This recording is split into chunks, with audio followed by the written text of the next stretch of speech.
I thought the article was really unique in that it focused on a group that hardly anybody has looked at, and that is the partners of people in the support groups.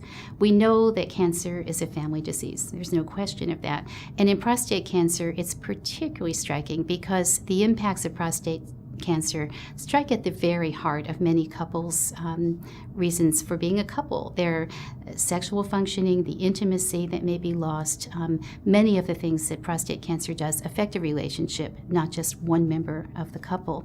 So I really like the fact that the paper was thinking of prostate cancer as a family disease, as a couple's disease, and thinking about how support groups could actually be responsive to that perspective. So the fact that there are women who are attending these prostate cancer support groups, who are serving important roles in the groups, gaining benefit for themselves and for the men in the group, I think was really quite striking and significant. In the prostate cancer support group that I observed and did research on, I found that women were not as integrally involved as the women in the study that has been reported. They did fulfill, I believe, the 3 roles that were identified in this article. They were in the background. They were co-leaders at times, and the refreshments, of course, is something many women are quite comfortable with providing.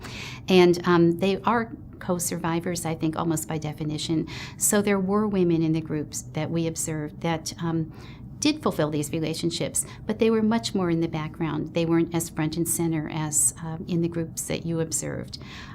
I think that women can fulfill those roles, but somehow I don't see those roles as being the domain of women.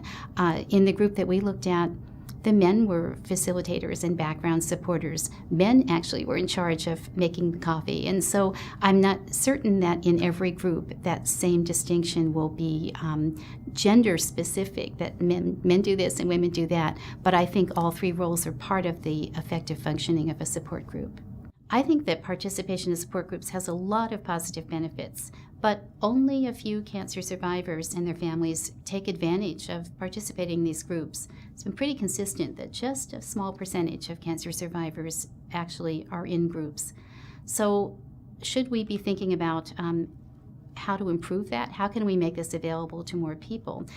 I believe that to address that issue, we have to think, why do people join support groups? And what are cancer survivors most concerned about?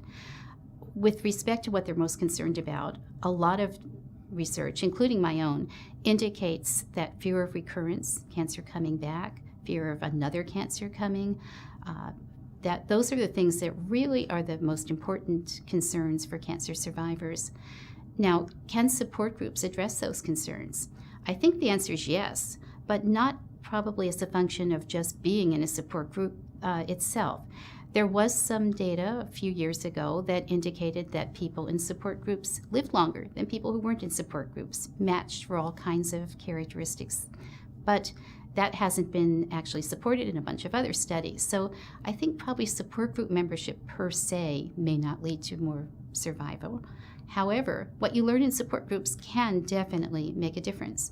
So we know what can affect recurrence, things like keeping a healthy weight, increasing exercise, eating well, managing stress. Those are all things that you can learn a lot about by being in a support group, by building on the experiences of other people, knowing what works, what's worked for them. I think that support group participants can get great ideas for how to improve their overall health. Now, the benefits of support groups for quality of life are well established.